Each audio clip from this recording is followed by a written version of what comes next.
America రాజధాని అయినటువంటి Washington డీసీలో ఒక హై వోల్టేజ్ మీటింగ్ అయితే జరిగింది. ఇంతకీ దీని గురించి ఎంతమందికి తెలుసు? చాలా మందికి ఈ యొక్క మీటింగ్ గురించి తెలియదు.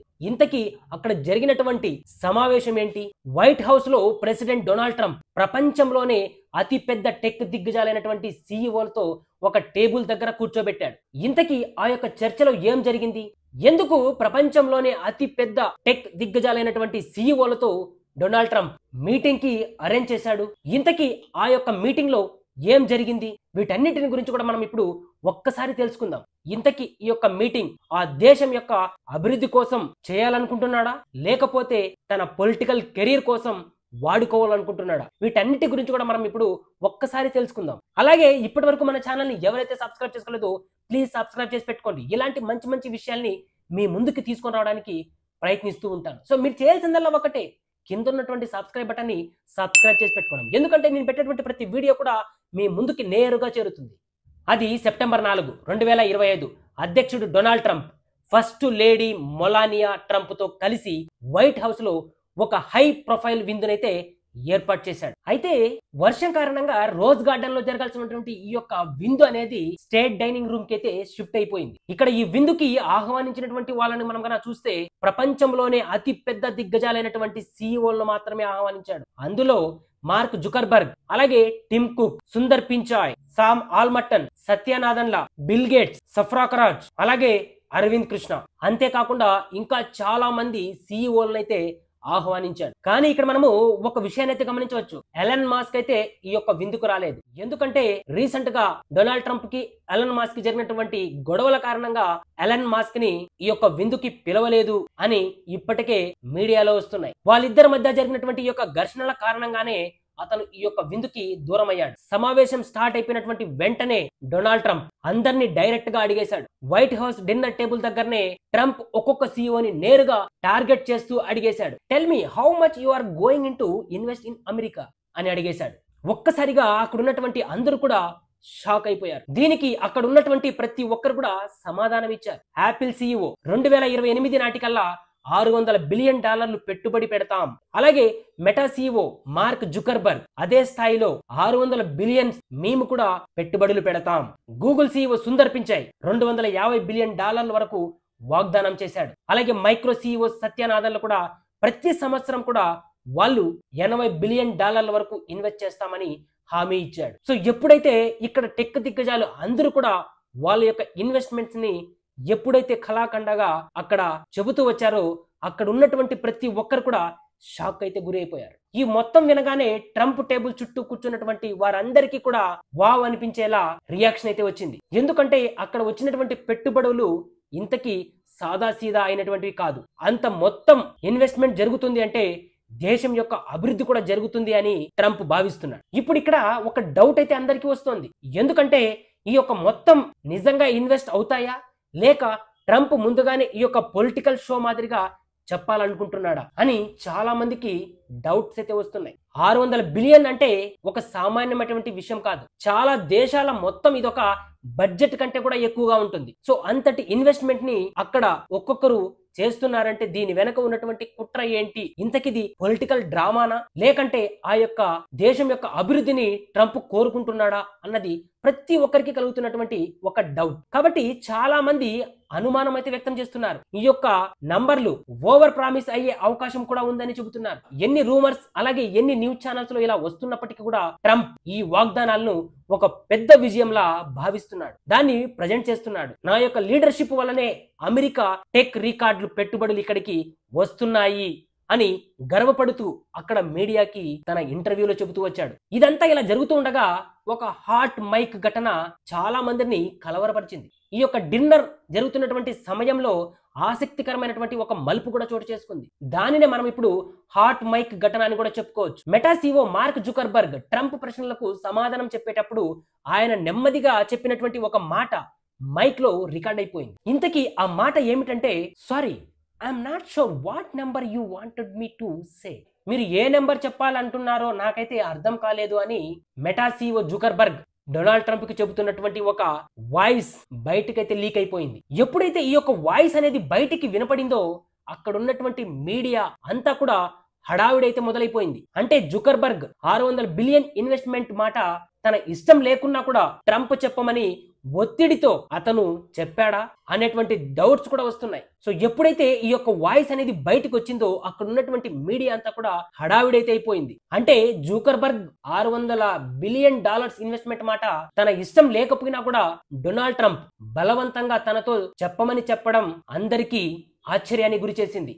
అంతేకాకుండా ప్రతి ఒక్కరికి కూడా డౌట్స్ ని క్రియేట్ చేస్తోంది. డొనాల్డ్ ట్రంప్ ఎందుకు బలవంతంగా అక్కడ ఉన్నటువంటి టెక్ దిగ్గజాలకి ఇలా చెప్పమని చెప్పాడు అన్నటువంటి విషయాలు కూడా చాలా మందికి కలవరపరుస్తున్నాయి. ఇదంతా కూడా డొనాల్డ్ ట్రంప్ రాజకీయ కోసం వాడుకుంటున్నాడా లేకపోతే తన యొక్క సొంత లాభానికి వాడుకుంటున్నాడా అన్నటువంటి విషయాలు ఇంకా బయటికి రాలేదు. ఇంతకీ ఏం జరుగుతుంది అన్నటువంటి విషయం కూడా మనము కొద్ది రోజులు వెయిట్ చేయాలి. సో ఈ యొక్క ఘటన వలన 2 ముఖ్యమైనటువంటి సందేశాలు కూడా మనకు తలెత్తుతున్నాయి. అందులో ఈ యొక్క పెట్టుబడి వాగ్దానాలు అనేటువంటి నిజంగా సీరియస్ గా ఉన్నాయా లేకపోతే ట్రంప్ ముందు కూర్చున్నందుకే ఆయన సంతోషం కోసం ఈ యొక్క పెద్ద నెంబర్లు చెప్పాల్సినటువంటి అవసరం వచ్చిందా? ఇవన్నీ కూడా ప్రతి ఒక్కరిని కూడా కలవరపరుస్తున్నాయి. ఇంకా చాలా మంది ఇలా కామెంట్ కూడా చేస్తున్నారు, ఇది బిజినెస్ మీటింగా లేకపోతే పొలిటికల్ డ్రామానా? ట్రంప్ చెప్పినటువంటి ఈ యొక్క నెంబర్ రిపీట్ చేసే గేమ్ లా మారింది. అయితే ట్రంప్ ఈ విషయాన్ని పట్టించుకోలేదు. ఆయన మాత్రం ఈ యొక్క వాగ్దానాలను అమెరికా ఆర్టిఫిషియల్ ఇంటెలిజెన్స్ భవిష్యత్తుకు పెద్ద గుడ్ న్యూస్ గా మారుతుంది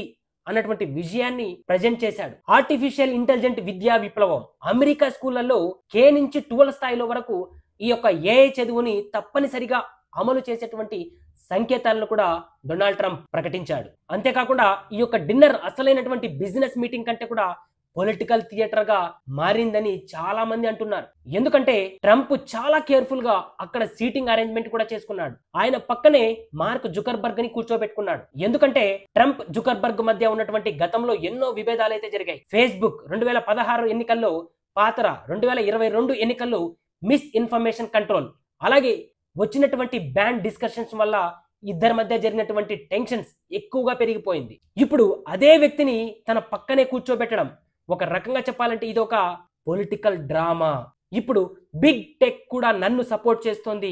ఇప్పుడు ఒక బిగ్ CEO అయినటువంటి జుకర్బర్గ్ నా పక్కనే కూర్చొని ఉన్నాడు అంటే నన్ను సపోర్ట్ చేస్తున్నాడు అని ప్రజలందరికీ కూడా తెలిసేలా అతను యాక్ట్ చేస్తున్నాడు అన్నటువంటి విషయాలు కూడా బయటకు వస్తున్నాయి. చాలా మంది పబ్లిక్ ఇలాంటి విషయాల్ని మెసేజ్ కూడా చేస్తున్నారు. అలాగే అక్కడ ఉన్నటువంటి అందరూ CEOs ని కూడా తన ముందు వరుసలోనే అందరినీ కూర్చోబెట్టుకోవడం, ప్రపంచానికి బలమైనటువంటి విజువల్ మెసేజ్ ని జనాలకు అందించడమే డొనాల్డ్ ట్రంప్ యొక్క ఉద్దేశమా? ఇక్కడ మీడియాలో వస్తున్నటువంటి కథనాలన్నీ కూడా అవును అని చెబుతున్నాయి. ఇది ఒక పొలిటికల్ డ్రామాగా డొనాల్డ్ ట్రంప్ చేస్తున్నాడు అన్నటువంటి విషయాలు కూడా బయటకు వస్తున్నాయి. ట్రంప్ ఒక్కో CEOని నేరుగా అడిగి ఎంత ఇన్వెస్ట్ చేస్తావు అనే ప్రశ్నించడం ఒక రకంగా చెప్పాలంటే పబ్లిక్ బైండింగ్ లాంటి సీన్ అయితే మొదలైపోయింది. దీన్ని చూసినటువంటి అమెరికా మీడియా కూడా ఇది ఒక బిజినెస్ డీల్ కంటే కూడా ఎక్కువగా ఒక ఎలక్షన్ క్యాంపెయిన్ ప్రోగ్రామ్ అని రిపోర్ట్ కూడా చేసింది. ఇప్పుడు ఒక పెద్ద ప్రశ్న, ఈ మీటింగ్ వెనుక ఉన్నటువంటి నిజమైన కారణం ఏంటి? సాధారణ డిన్నర్ కాదు ఇది.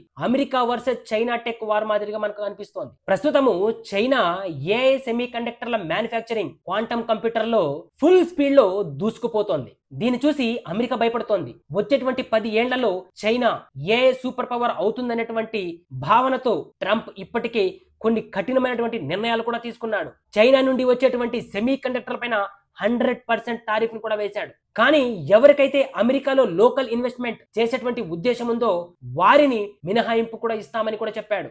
ఈ డీల్ వలన యాపిల్ వంటి కంపెనీలు బాగా లాభపడతాయి. ఇక్కడ యాపిల్ CEO అయినటువంటి Tim Cook 600 billion investment plan అయితే చెప్పాడు. దీని వలన యాపిల్ చైనాలో కాకుండా అమెరికాలోనే ఒక పెద్ద ఎత్తున కొత్త తయారీ యూనిట్లు పెట్టబోతున్నామనేటువంటి సంకేతం కూడా వచ్చింది.